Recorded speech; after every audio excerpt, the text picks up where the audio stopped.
Welcome to Linguistics, a podcast that's enthusiastic about linguistics. I'm Gretchen McCulloch. And I'm Lauren Gawne. And today we're getting enthusiastic about the complicated legacy of linguistic data collected by problematic people with This Guy Sucked. But first, This Guy Sucked is a history podcast who reached out to us about doing a shared episode. So we had a look and we were like, well, we clearly share an approach to accessible podcasting that nonetheless has scholarly rigor in it. But we were like, wait, This Guy Sucked is for professional haters, and we're just really enthusiastic about things. Claire Aubin, who hosts the show, was like, look, I am also very enthusiastic about hating things. And this is how we learned that there are sort of two meanings for enthusiastic. One is high energy, and another is high positivity. Normally on Linguistics, we're both. But this was a chance for me to revisit a topic where maybe I don't feel both. How was life as a temporary hater? It was very cathartic, actually. So this episode is a bit more fast and loose than I usually am, and I discovered that I use the extended form of BS more when I'm really fired up. So This Guy Sucked is a fun and unique way to approach history. And what did this person do that you hated so much? Daisy Bates left one of the most important and extensive archives we now have of Australian Indigenous languages from the early 20th century. But it only exists because of her particularly bad attitudes towards Indigenous people, even by the standards of that colonial era, which were also pretty bad. So just a heads up going into this one. There's your content advisory. Our most recent bonus episode was about a less problematic woman from the 20th century, Margaret Godlove, who secretly wrote a whole bunch of definitions for color words, with our very unproblematic guest, lexicographer Corey Stamper. It's the second half of the interview that we did with Corey Stamper as a main episode last month. So if you listen to that first half and you want to know the answer to the spoiler, this is your chance. For access to this and over 100 other bonus episodes, head to patreon.com/lingthusiasm.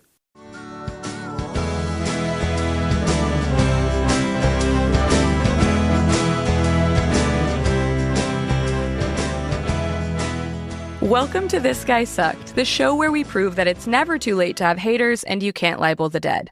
I'm your host, Dr. Claire Aubin, and I'm a historian, writer, and most importantly, certified hater.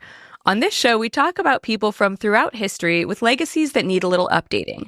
Whether it's because of their politics, their behavior, or their impact on society and culture, these guys actually kind of sucked. And we bring in a new scholar every week to tell us why. But today, we are here to do a super special mashup collaborative episode thing. Woohoo! Yay. Who are you? What are we doing? Hi, Claire. My name is Lauren. I am a co-host of Linguistics, a podcast that is enthusiastic about linguistics. This is really fun for me because normally we just do, yay, enthusiasm, and hating is a new vibe for me. So let's see how it goes. Yeah, I mean, I think we try to be enthusiastic about the hating a little bit in the sense that we're doing it for justice, right? Right. The goal is we're not just being mean, we're doing it to try to rewrite someone's history back into the historical narrative, or to try to sort of be clear about harms that are caused by people that we in some way or another hold up as good or useful or important. We just like to make sure that the record is balanced. As long as it's pedagogically informed and academically rigorous hating, it sounds great. It sure is. And the way I do that is by having other people who are experts on to tell me the stuff. Before we started, we wanted to make some acknowledgements, though, and I'll let you take this away. Thanks, Claire. I want to acknowledge that this recording is taking place for me on the lands of the Wurundjeri people of the Kulin Nation. Those lands were never ceded, and the Kulin peoples live across the area that we now know as Melbourne and its outer surrounds today. I want to pay my respects to any Indigenous people listening. To be completely honest, you can look at the content notes for this episode. It's going to involve a lot of colonizer bullshit. So just as a heads up on that, my acknowledgement to any other Indigenous people who have been subjected to colonization who are listening to this episode as well, because man, these people are maniacs. I do also want to let you know that almost all of the story has nothing to do with Melbourne or Victoria or Kulin country. A lot of what we're talking about today has taken place in Western Australia and a lot in South Australia and the Northern Territory. And that's important because Australia is incredibly diverse in terms of Indigenous peoples and their cultures and their languages. It is the longest continuing culture in the world. We have records back to 60,000 years ago. And at the time of settlers arriving and white people coming to Australia, there were over 400 distinct language groups. So an incredibly diverse country. I'm going to be talking about a different part of it to where I'm from today. And this is a very important thing. We don't always do things like land acknowledgements on the show, but it is a very important thing for particularly the person that we're talking about. So there is a particular approach being taken here that we wanted to make sure we were like really thoughtful about from the jump so that you know that we're thinking about these things as we're making it. I'm trying to be a little bit better, at least on my show. I think you guys do this better than we do, but I'm trying to be better on TGS about being more open about the back end and how we approach and think about and formulate the show. I think you guys do a really excellent job of that. And I encourage everyone listening to this, if you want the opposite side of this coin and enthusiasm and really, really thoughtful scholarship, to go listen to Linguistics because they're really great. And I'm very excited about this episode because I have been listening to Lauren's show and Gretchen's show for a while. So it's really cool to get to do this. Well, I'm really excited because doing this let me know about your show, and I've since been listening, and I love academically informed content. I'm not a historian, as you've correctly identified for me. I am a linguist, and I'm not even a linguist who mostly works in Australia. A lot of my research is either with English or other languages, or a lot of my work has been with Tibetan languages in Nepal, which is a whole other historical and social context. But this person I want to talk about today, should we get into it? Yeah, please. She's pretty wild. I came to her in... There are some academics who just finish a PhD and wander straight into a research fellowship or a tenure-track job. Not me. I can hear in your laughter, Claire, that was not you. I was working at a store. It took me about a year and a half to get my first research fellowship. And in that year and a half, I had these colleagues who kept trying to find work for me, but they were always these like, I've got 40 hours of research project here, or I've got 1 day as a research officer. And I'm so grateful to all of those colleagues for keeping me employed and housed. Shout out to them. In this great period of uncertainty. And one of these colleagues was Nick Teberger at the University of Melbourne, who was like, I have this big project. I've got these pages and pages of PDFs I've just scanned, and I need as many people as I can to help me check that the scans look okay, that everything's there, that they're properly labeled and named. And these are over 20,000 pages of handwritten manuscripts and 4,000 pages of typed word lists. And these were all this massive survey of Indigenous languages of Western, Southern and Central Australia that were collected in the early 1900s. And they were collected by, or kind of managed by, this lady named Daisy Bates. And I was just like, what is this project and what was this woman doing in the early 1900s? This is an astonishing amount of data, all of these Indigenous languages. For some of these languages, it's the only record we have left of them. And it was just astonishing. I'd never heard of Daisy Bates. I didn't know this massive collection of data existed. It had just sat in the National Library of Australia for years. People knew it was there, but until Nick had this big project to digitize it in a project called Digital Daisy Bates, it had just sat there. Probably should at this point say, if the name Daisy Bates rings a bell and you're American, we're talking about different daisies. Oh, yeah. To be clear, there are two Daisy Bates when you Google Daisy Bates. We're not talking about the civil rights activist. We're not She rocks. Okay, good. Because I was just like, I don't know if she sucks. I don't have time to go down that rabbit hole. She seems great. Yeah, on this show, I think I'm happy to come out and say we're openly pro-desegregation of Arkansas schools in the mid-century American period. We like integration and we like Daisy Bates. So good Daisy Bates. But the one that we're talking about is not that one. That one was not moonlighting as an Irish-Australian linguist. Very busy. Irish-Australian linguist 50 years earlier. Ah, yes. Also, we haven't gotten there quite yet, but it's going to my previous thesis that I have engaged with a little bit on the show, which is that white people in Australia in the late 19th, early 20th century were up to some stuff across the board. We will talk a little bit about why the social context permitted, in fact, encouraged that kind of behavior.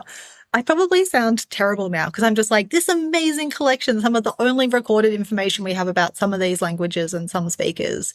She also spent 30 years living in the desert and living alongside, especially the Anangu community in the middle of South Australia, literally giving them her own food, the clothes that she had.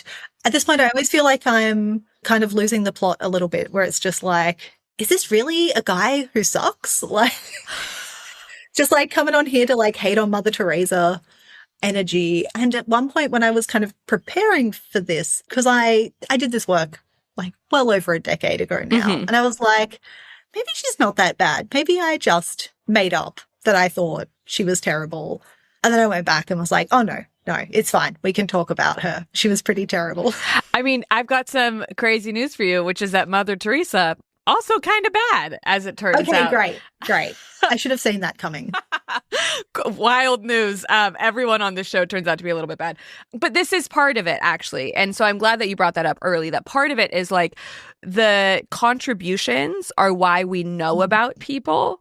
Often the methods by which they make those contributions, or the other people in their lives, or the way they position themselves while making those contributions, don't necessarily take away from the contributions themselves, but they need to be added into the record when we think about how all of this knowledge is generated, right? And who is at the center of its generation, like, is actually quite important to understanding the story of that knowledge.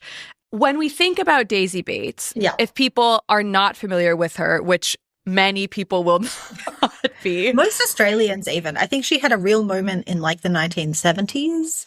And since then, she's just been kind of, for good reason, actually, just let be. She was born in 1859 in Ireland. The problem with detangling her history is that there's a lot of like, she was born Margaret Dwyer. By the time she came to Australia, she was Daisy May O'Dwyer. Her Wikipedia page is a thing of beauty because it tells her story as she tells it. And then down the bottom, there's a whole section of like where the bullshit is. Yeah. Thank you to the Wikipedia editor who did that.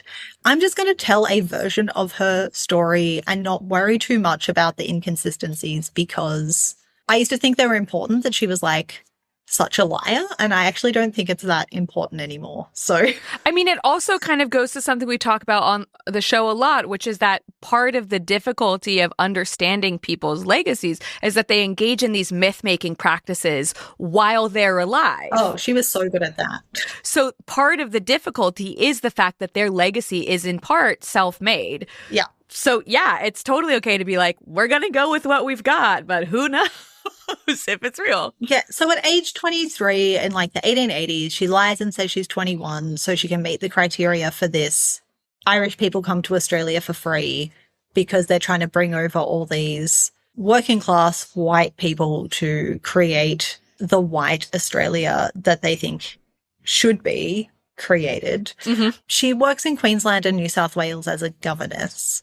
While she's there, she's like gets married 3 different times. Sure. Never divorces, which apparently was pretty common. Like people would just get married again because divorce was so hard to come by. Sure. So she marries her first marriage, and for Australians, this will be wild. This is like the surprise crossover you did not expect. In 1884, she marries Breaker Morant, who is a kind of mythologized Australian hero poet. who actually did war crimes in the Boer War and was one of the last Australians to be executed by the British. Sure. Absolute. That guy sucks, for sure. Yeah. But they got married briefly. He didn't pay for the marriage license and, like, shirked off on her. So that marriage ended. And then in 1885, she marries Jack Bates, hence Daisy Bates. At some point, that marriage isn't going well because she, like, expected a lot of him and he was just a dude droving horses and droving cattle and would disappear. Classic Australian stuff. Just classic Australian stuff. At some point, they're, like, not really together and an old flame named Ernest C. Bagelhole comes to Sydney. Sorry? And yeah, for real. His name is Bagelhole. For a long time, I was really distressed that that marriage didn't survive and it wasn't known as the Bagelhole collection. She could have been Daisy Bagelhole. She could have been Daisy Bagelhole. It appears that, like, he's a guy she knew from Ireland, maybe, and he was in Sydney because he was working on the ships and they, like, kind of had a relationship for a while. Daisy burnt all of her correspondence and all of her diaries shortly before her death. So piecing all of this together and whether she felt like any of these marriages were, like, more real or if she was just, this was just the way one kind of led a more casually promiscuous life in the 1880s. It's very hard to say, but she was definitely bigamous, trigamous, I guess. Trigamous? Polygamist? Sure. She's apparently, like, a very charming mega flirt. Yeah. Everyone talks about her being very charismatic. I think that charisma links through to her later life. Yeah. With Jack, she had a son. She didn't seem that into being a mom, apparently. She had a baby and she's like, well, no one told me that was going to hurt, and, like, swore off sex for the rest of her life, according to her narrative. Look, I'm saying I get it. Yeah. I have not given birth, but I understand the implications of this, and I get if that's what someone chooses to do afterwards. Yeah, if you didn't have a heads up on that, like, golly. She didn't seem that into her son. She, like, sent him off to boarding school and to live with her extended family. Like, he doesn't appear in the story that much. I think it's an oversimplification to just be like, she wasn't maternal. There was something wrong with her. But, like, she really didn't seem to be into parenting. In the 1890s, like 1894, so, like, her son was, like, primary school age. Her relationship wasn't working out. She went to London. She was like, I have to go home. I'm feeling homesick. And became a Fleet Street journalist. For a while, she was working on this, like, newspaper about psychics and mediums. And she's like, not a fan. Look, she and I agree on. She doesn't seem to be super into the woo-woo. Like, she seems like quite a rationalist. Yeah. But she gets this really great apprenticeship in journalism and writing for public audiences. And then this is where the relationship between reality and not reality becomes a lot harder to pin down. In 1899, she comes back to Australia. She comes to Perth, which is on the west coast of Australia, saying that she has a commission from the Times of London to write a story about how Indigenous Australians are being ill-treated. This does not appear to be true. It's possible that she talked to someone at the Times who said, sure, you can send a letter to the editor if you want. Mm-hmm. And then by the time she got to Australia, this had evolved into a full-blown story. From here on out, she starts talking about Jack as her late husband. He is not dead. She's just like, sure. Like, I mentally divorced him. He's dead to me. A conscious uncoupling. Isn't that what people were calling that for a little while? The Gwyneth Paltrow. Yeah. It's like a very powerful manifestation of, she's like, no, he's my late husband. The other two never get mentioned again in her lifetime. Wow. In fact, it wasn't until, like, historians started looking in the 1970s that they put together the, like, Breaker Morant story. Huh. So she's very circumspect about her life unless it suits her story. She's like a great self-publicist. We're going to see that a lot for the rest of this.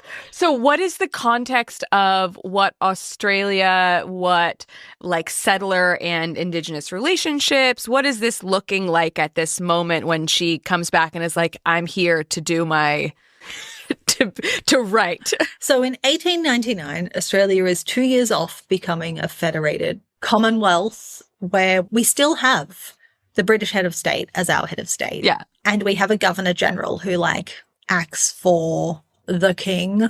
It's so cringe to even say it out loud. I lived in New Zealand for a year and I still do not understand what the deal is over there. Technically, the king is not meant to interfere in the running of Australia, but like there was some extreme bullshit in the 1970s where some dudes who sucked definitely had some royal interference in our government.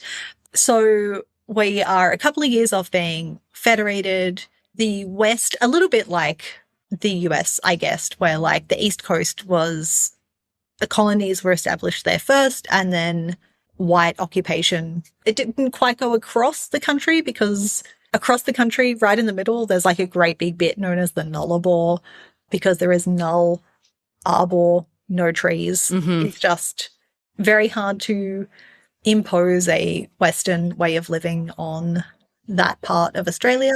So there were some train lines that were built to get people east to west, but in general, kind of sea travel was the way to get around the country. They created a whole new legal illusion to allow white people to feel okay about occupying Australia. So they invented this thing called terra nullius, where they're like, there aren't people living here. And when everyone was like, what about all those people living here? They were like, they're not people because they're not doing the kind of agriculture or house building that we do. So because they're different, they're not right. Mm-hmm. And that will just allow us to take the land because we're using it in like a good European way. Mm-hmm. And that wasn't overturned as a legal framework until the second half of the 20th century, like well into the 1980s. Yeah. If I'm thinking about my understanding of terra nullius, it's a way of thinking that a land that is uncultivated in the concept of like Western cultivation of land is therefore unoccupied land. And so it like really relates or ties the relationship of peoples to like their use of space. And this is something we see repeatedly in history, but it's a really like immensely harmful thing because it enables you to say some people aren't people, or like you've said, they're not people in the right way. Yeah. And you get this doctrine that allows people to be treated closer to like animals or like just features of a landscape which you are now trying to cultivate rather than human beings with rights and dignity and desires and agency. Yeah. And like the academic part of me wants to, well, actually them with like, there are really great examples of very elaborate like aquaculture. Of course. And, like eel traps, and Bruce Pascoe has done a lot of work on like traditional grain farming that doesn't look anything like Western grain farming because they're very different grains. But like it wasn't about proving that they were really occupying the land because that wasn't the point. Yeah. The point was to create this nonsense framework. Yeah. What happens when you push back against that is implicitly you are saying that there is something of worth that you need to argue with to begin with, right? To be like, well, they are actually occupying the land in the European way. We don't need to acknowledge the argument in the first place.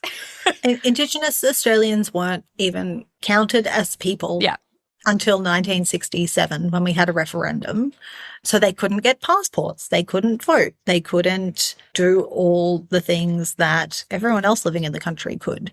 And so when I say Daisy Bates was outraged about how they were being treated, there was like this straight up abuse and neglect. There were also a lot of Aboriginal people essentially in slavery adjacent conditions. Mm-hmm. You know, they were working for people where they wouldn't really be being paid. So there were lots of really dire circumstances. It's not that she wanted them to be able to live rich and free lives. It's that she straight up thought and wrote in her book, like, this is a dying race and we are just kind of being nice to them while what she saw as the inevitable played out. And so her work in the 1910s and the 1900s it seems like the government was already sending out this survey for people to collect words from different languages. Like, it was already being sent out to pastoralists and police stations. But it seems like she was the one who collated it all and would often, this is the one bit that I find really relatable about her. She'd get these surveys back and she's like, this person did a terrible job. Like, they're missing a whole bunch of words. This is sloppy work. And she'd like travel around Western Australia, pinning people down, finishing the forms, collecting data for herself to build this really comprehensive, relatively comprehensive. It would actually just be better if we had let people continue to speak their languages. Sure. But then again, the like self-aggrandizing and the strong personal narrative where she would talk about being able to speak over 100 different languages. And it's just like, I am skeptical. Yeah, I don't know about that, especially because part of this is she's sort of a self-styled anthropologist, self-styled linguist person. Like, yeah. And that's not to say that one can't learn lots of things without like specific extensive training, but in her defense, anthropology didn't actually like super technically exist, certainly in Australia, and certainly not in a way that women were allowed into that academic community. There's a really great book by Eleanor Hogan where she talks a little bit about the ethnomania of this era. And it really ties into this like empire nonsense where people were just trying to collect everything for the empire, and that included people and their customs and their languages. So she was really a person of her time. The fact that it was a little bit odd that she was a woman. Normally this was men doing this work. After that time with the Western Australian government, she moved to Udella, which no one's ever heard of it. It's literally not a place anymore. It was like a stop on the train line across from east to west. And she lived there for over 16 years with the Anangu people, who kind of lived near the sidings because their way of life had been completely disrupted by the train bringing Western practices, bringing in Western foods that upset their natural ecology, draining the water soak that was nearby so there wasn't fresh water that people could access easily. And then you had this train that kind of brought these people through for them to trade with. And so by 1919, she's like in her 50s. She's there until her 70s. People start like bringing her in for care and heading out. She kind of leaves again and she never really settles down well into her 80s. Eleanor Hogan has this amazing book. It's one of the more recent publications about Daisy Bates, where she looks at her relationship with a traveling journalist named Ernestine Hill, who seems pretty cool. She was kind of traveling around in the 1930s. She came to Udella to talk to Daisy Bates and kind of published a couple of articles about Daisy Bates' time in the desert, in that community.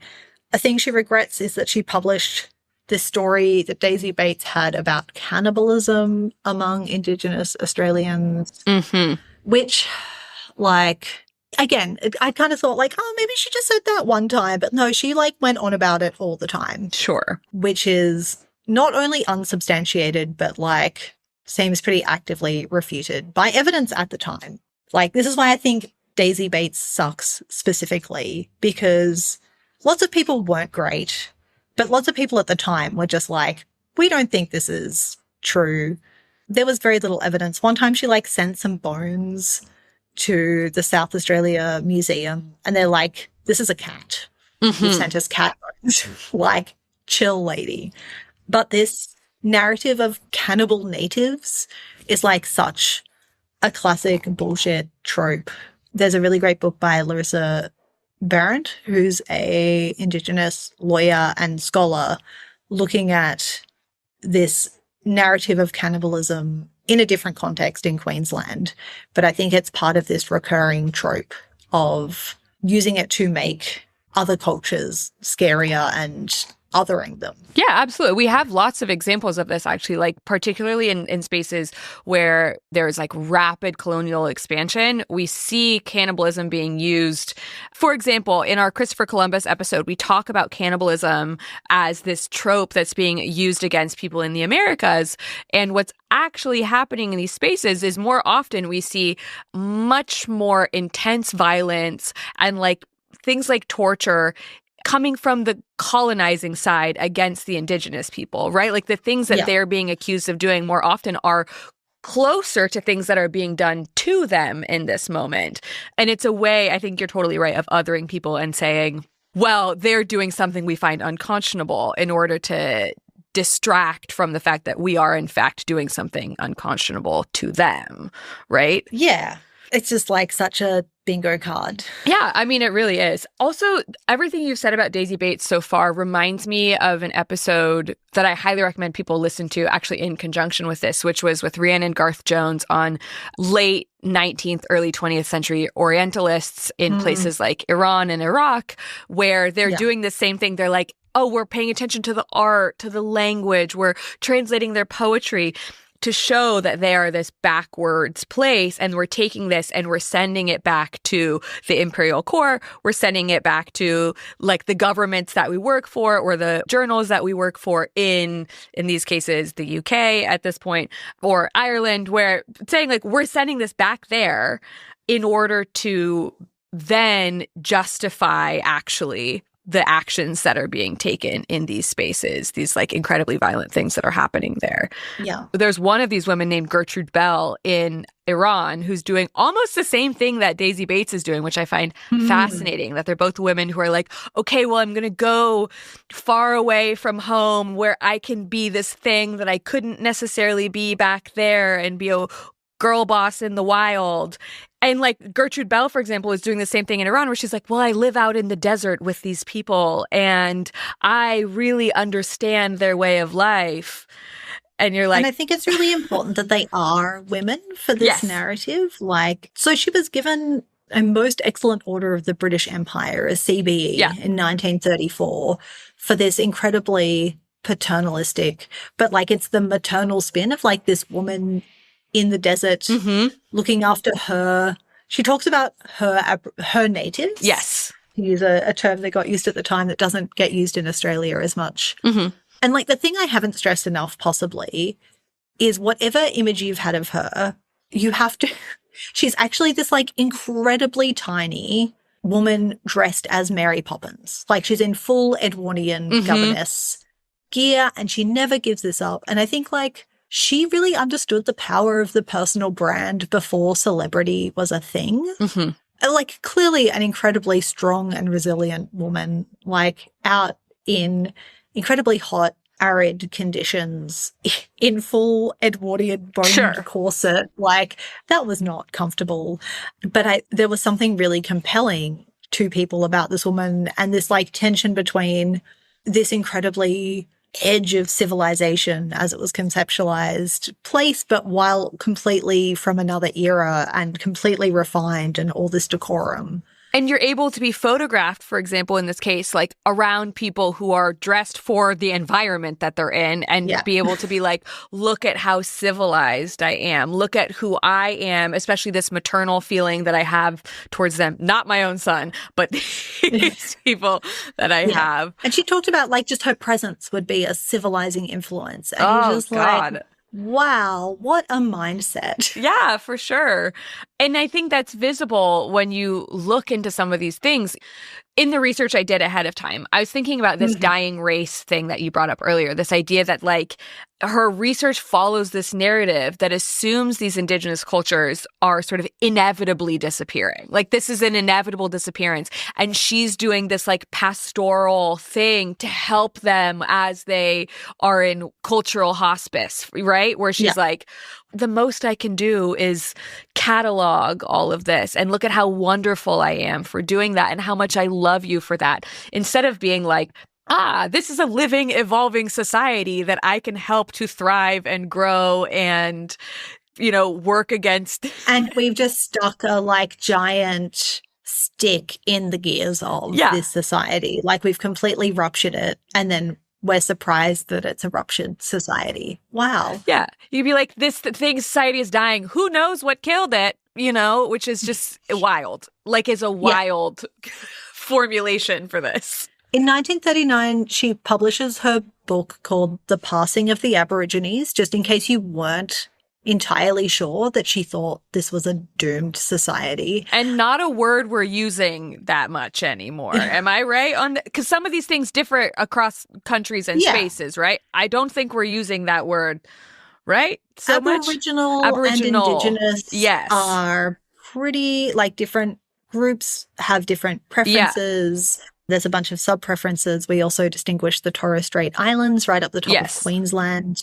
Some groups will prefer, like, Koori is a very New South Wales, Victoria term. We sometimes talk about First Nations. I know that's a very North American way of talking about things. But no, Aborigines, it has a real 1938 vibe to it. It does, especially because it starts usually with the beforehand. And anything where you say, like, the race, we have a problem often. I think it's just worth flagging. Like, she's a big fan of removing children who had Aboriginal mother and a white father from their family context. Mm-hmm. A process that happened for many, many decades in Australia and is a major intergenerational trauma that we now refer to as the stolen generations. Sure. And she would, like, alert the authorities to these children who she felt needed to be taken away from their families. I was going to ask what you meant by her being, like, a fan or a proponent of this, and I thought you were going to say, like, oh, she was, like, No, she was like, let's call the police. That's wild. I'm sorry. That's, like, so far beyond what I thought you were going to say. I'm not laughing like, haha. I'm laughing like that's, like, appalling. Absolutely valid shock response to that behavior. It has the vibe of being like, there's someone in the attic, let's call the Gestapo. And I study Nazis, so that's, like, where my brain is immediately going. But, like, this is a type of a person, right, who, like, thinks they're doing something for a good reason, but the thing they're doing is just abjectly terrible, and pretty much anyone can see that. Also, just another subthread of why this guy sucks is Eleanor Hogan's book is all about this relationship between Daisy Bates and Ernestine Hill, who wrote those initial articles with her. Daisy Bates had been publishing in newspapers. It's how she had supported herself while living in Udella and all these other remote places. Her prose was becoming increasingly not of the era. She was this, like, 75-year-old Victorian lady.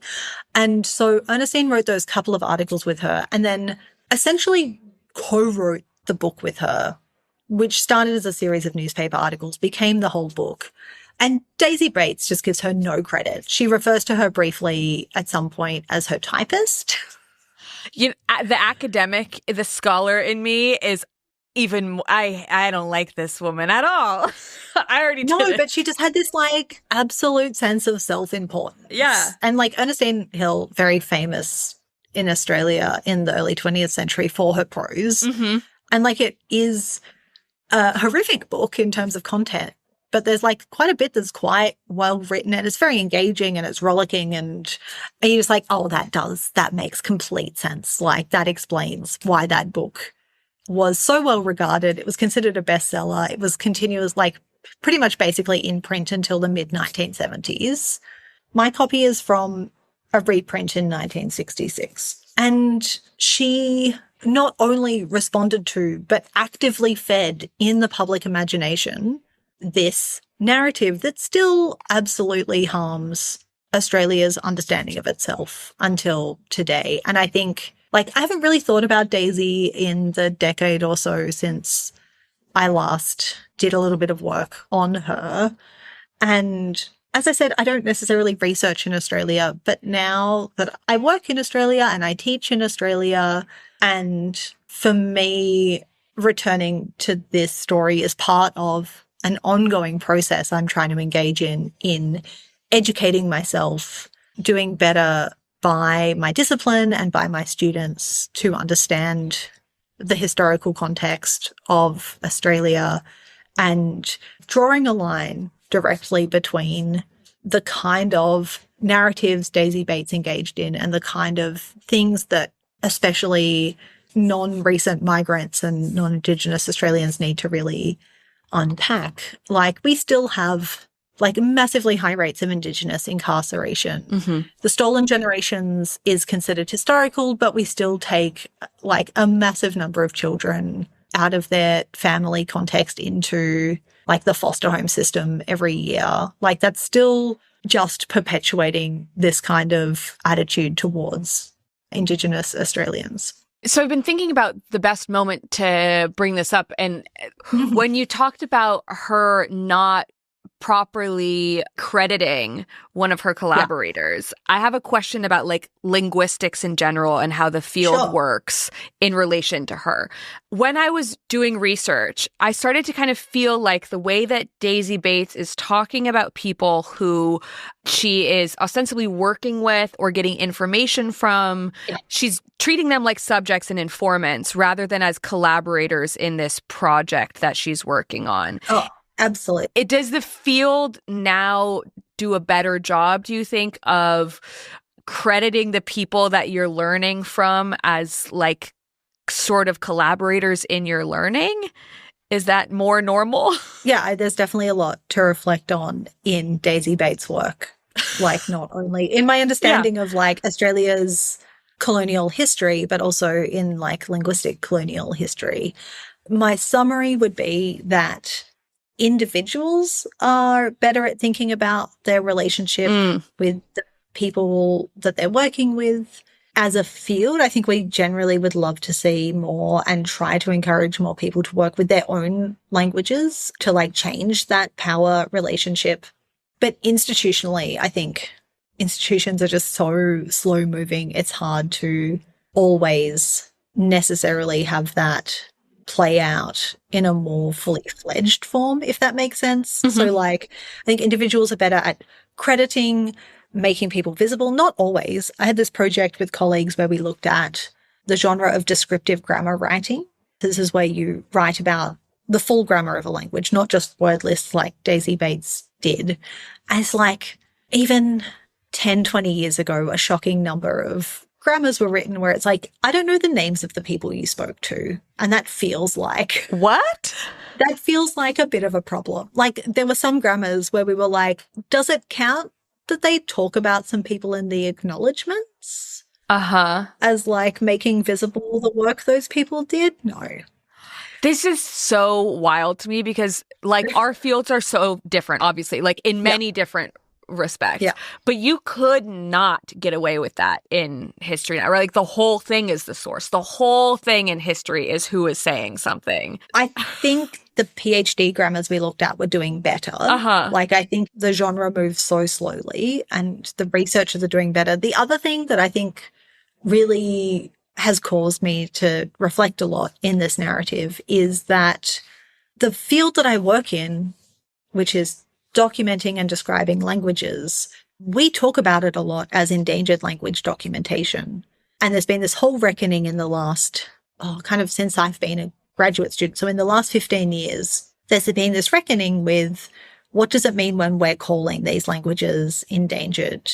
Because it is this encroachment of larger languages, you know, English being the obvious global example, but in China, it's Mandarin. In Nepal, where I work, it's Nepali is the language of state education. And so these languages are endangered. The problem is that we have this incentive as academics trying to fund the work that we're doing of talking up the endangerment and how we never talk about what is endangering them. Yeah, I was going to say that sounds like the passive voice to me, right? Yeah. Even imperiled is better than endangered in my mind, because endangered to me is like the way we talk about species or something where like some environmental change has just happened rather than this being not a naturally occurring phenomenon and instead an utterly man-made one. And so the economic and the social incentives, if you're trying to do work that's important, you still end up in this trap of talking about or exoticizing, you know, this language. And there's maybe an unfair stereotype of a bit of a like, well, how many speakers does your language have? My language, like the language I work with, and the my language is just like the same vibes as Daisy Bates as like my native. I was going to say, yeah. And so the really difficult thing about reading about Daisy Bates, like just absolutely really problematic discourses, but it's still discourses we are trying to unpack and step away from even today. Yeah, I mean, there's so much here that I find fascinating in that how well do you feel like Australia has reckoned with this really awful path? Like, my feeling on America is bad. Like, reckoning with this, bad. And so I am curious what your view on how Australia has dealt with this and how this has helped to shape Australia's understanding of itself, like what your feelings regarding these things are, or how you're reading them as someone who is thinking through a lot of this stuff, even not from a scholarly perspective, but just from like thinking and teaching in this space. The data that I will bring to this is that in 2023, our government brought forward a national referendum. We don't do these very often. We wanted to change the constitution to include an Indigenous voice to Parliament. And this was framed as a way of actually listening to Indigenous people, letting them lead policy that related to Indigenous Australians. Indigenous Australians make up about 4% of the Australian population, but the majority of larger Indigenous communities are still in remote South Australia, Northern Territory and Western Australia. And this Indigenous voice referendum was supposed to be a way to provide structural acknowledgement of Indigenous Australians. And due to kind of a confluence of conservative media and conservative politicians campaigning against this idea, but also I think because a lot of Australians haven't acknowledged this history, the referendum was voted down pretty much 60-40 across Australia. What? Yeah. I mean, like, I'm saying what as though that's not what would happen in the US right now, too. Like, what would we do here? But this is a classic case of, like, Australia, New Zealand, Canada and the US have a lot of overlap in kind of history. And it's very interesting that I feel like each of us point to the other and we're like, but you're doing better, right? Like, you can't be doing worse than here. And so often when I talk with North American colleagues, they're like, but you guys have got it sorted out, right? And it's just like, ugh. I wish. You know, what is funny is when I was living in New Zealand, it was always like, well, Australia's worse. Like, when they would be like, oh, we have some problems. You should look at what they're doing in Australia. Because I worked for the New Zealand government when I was working there. And so it's funny because there it was the opposite, where they were like, well, at least we're not Australia. I'm happy to give New Zealand that for sure. So that's what's happening on a national level. It just created this massive flashpoint for people to be really racist overtly, publicly.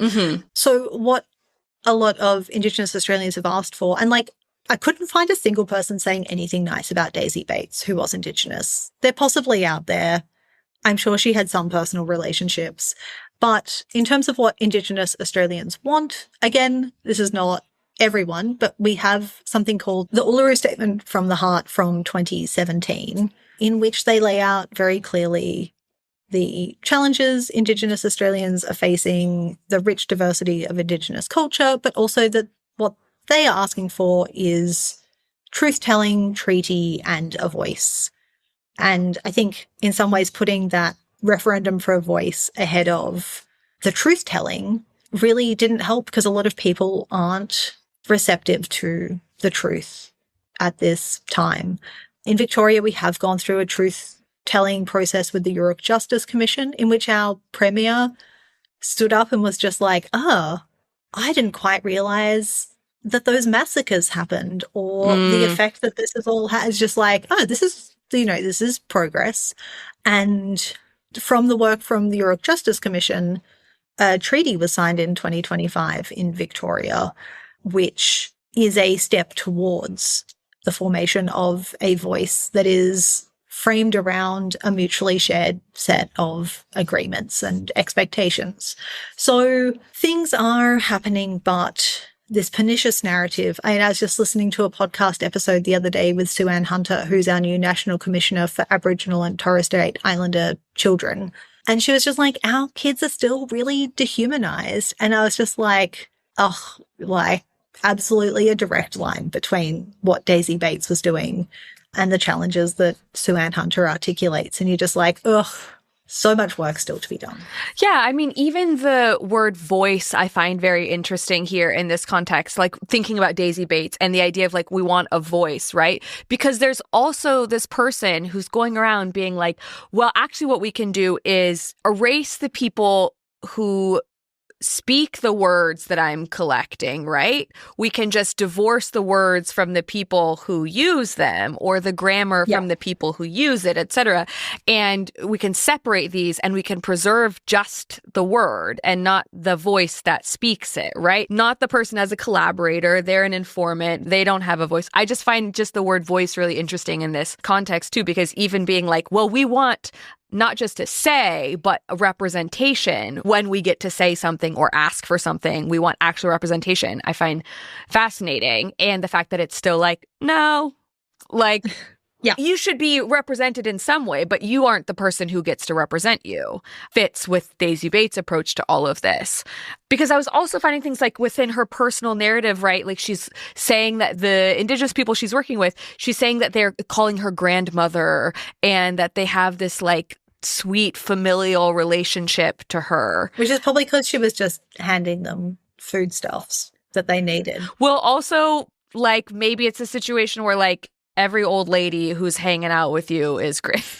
It's called grandmother. You know, like the way that I would call anybody an auntie or something here. There's something here where she's also like, they see me as their mother and I can impose this thing on them and I can take away their voice and I can control their language. And I, like all of this creates a worldview that I don't think is gone. It sounds like from what you're saying. Yeah. She definitely had like in the 1960s and 70s, there was a lot of repressing some of her more eccentric behavior, and there was like a less complicated story about her. A lot of the early response to her work in the 1960s and the 1970s, obviously her time spent in Udalla with the Anangu people was central to the hero myth and the media narrative. And a lot of the response was really positive, like Elizabeth Salter's 1971 biography. You probably get the vibe of the hero myth from the fact that it's called The Great White Queen of the Never Never. I can't, that's wild. And there were like plays, there's like paintings, like she is kind of mythologized because she's so iconic in this long black skirt and this rigid jacket. And she wears this like hat and veil. She had this umbrella that she used everywhere because it was so sunny. She's got a CBE. She's basically like the queen. And you know that she wore it all the time. And just like, I think she was definitely not motivated by religious feeling, but like empire was the religion. Yeah, absolutely. And then Julia Blackburn's 2012 book called Daisy Bates in the Desert is I would say, fascinating choice to try a first-person biographical account. And given how hard I find it to get into the head of Daisy Bates, I would personally not try that. Yeah, I mean, so I found this Smithsonian article where they talk about these people who Daisy meets, and they say in this Blackburn book that they are naked, smiling, and glistening in the sunshine. And something about that to me is smacks so incredibly much of this Orientalist worldview. Mm-hmm. Like, part of why I'm thinking about this is because I taught Orientalism in my class on Thursday. So it's the most recent thing that I've taught in class. Yeah. But it's one of those things that whenever I teach my students, like, once you understand this, you're going to start seeing it everywhere. It's everywhere. And I think what's fascinating, and many other people have made this argument much better than me, there is no untangling of this imperial Orientalist thing in the East in terms of like spaces like the Middle East, and this same gaze within the Australian context, because they're still saying there is some faraway, static, unchanging, even dying because they're unchanging race that are beautiful, and they're more naked than us, they're more free, they're more primitive than us, and it gets like re-inscribed over and over and over again. And then someone can write a book, decades later and still do the same thing without realizing that what's animating it is this view of this like unchanging barbaric East, basically, or this island other nation.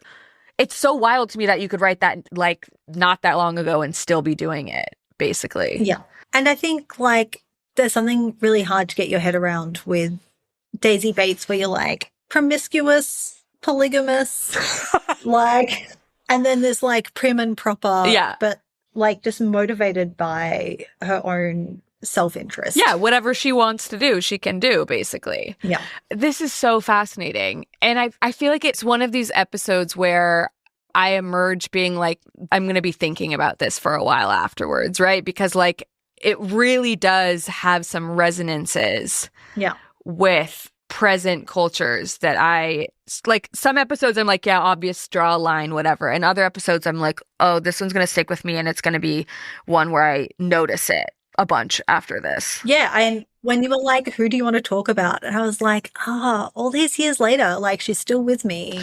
Well, hopefully this will help you to feel like you have said your piece on this and been like, I want to go on the record and say that this woman has been haunting me. Yeah. And I don't like her. No, it's time for me to like, it's been really good to revisit her and my complicated feelings about her and about white ladies blundering into places that they do not need to be. Yeah, I mean, and again, this is one where we can say someone did useful, interesting scholarship. I think they did it the wrong way, and it's had some of the other stuff they were doing while conducting this study had really bad long-term negative effects. And so it's good to be able to complicate things in that way. Like we should be doing this in public, which is the point of this podcast. And you can visit the digital Daisy Bates project. You can see all those beautiful pages and pages of manuscripts, and the way that the website has been set up, it is set up as a map so that you can bring up a particular word and see what that word was in each of the Indigenous languages geographically, or you can look at a particular language or the words of a particular speaker. And it's just such a great digital humanities project in bringing 90 archive boxes full of thousands and thousands of pages of manuscript into something that we can interact with as a living collection today. And we'll make sure to link that below for people, because it's important that people are still using this scholarship, but that they're engaging with it with a critical view. Like, we want this to still be used. Please go look at it and please check it out and do some exploration. But also, when you're doing it, think about like where and how these things are being produced and who gets named and not named in their production. Like, that's what we want. Yeah. And why are these the only records that we have of some of these languages and some of these speakers? Definitely. I think this is a good place to end now that we've given people a little bit of a call to action.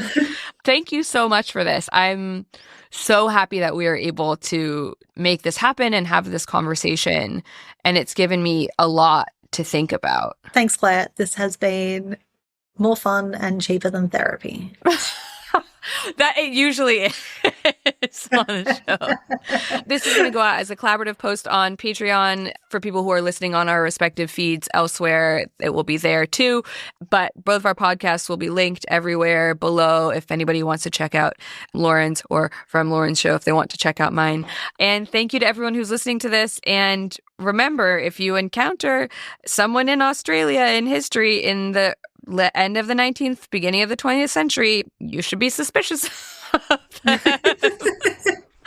Get the full story. Get the full story.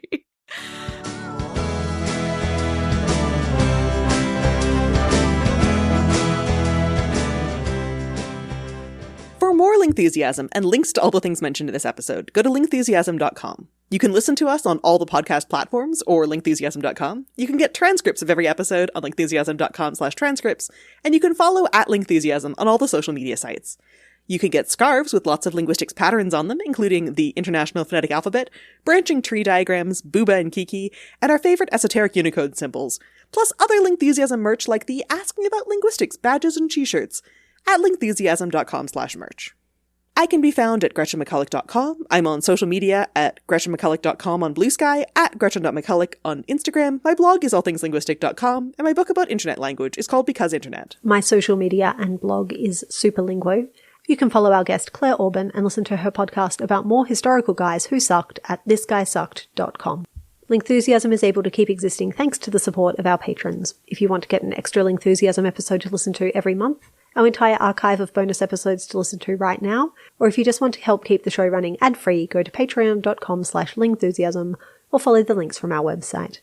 Patrons can also get access to our Discord chat room to talk with other linguistics fans and be the first to find out about new merch and other announcements. Recent bonus topics include the second part of our chat with Corey Stamper about her book True Colour, and a conversation about child law, including skipping games and childhood rhymes. Can't afford to pledge? That's okay too. We also really appreciate if you can recommend Lingthusiasm to anyone in your life who's curious about language. Lingthusiasm is created and produced by Gretchen McCulloch and Lauren Gawne. Our senior producer is Claire Gawne, our editorial producer is Sarah Dopierella, our production assistant is Martha Tsutsui Billund, our editorial assistant is John Crook, and our technical editor is Leah Vellman. Our music is Ancient City by The Triangles. Stay Lingthusiastic!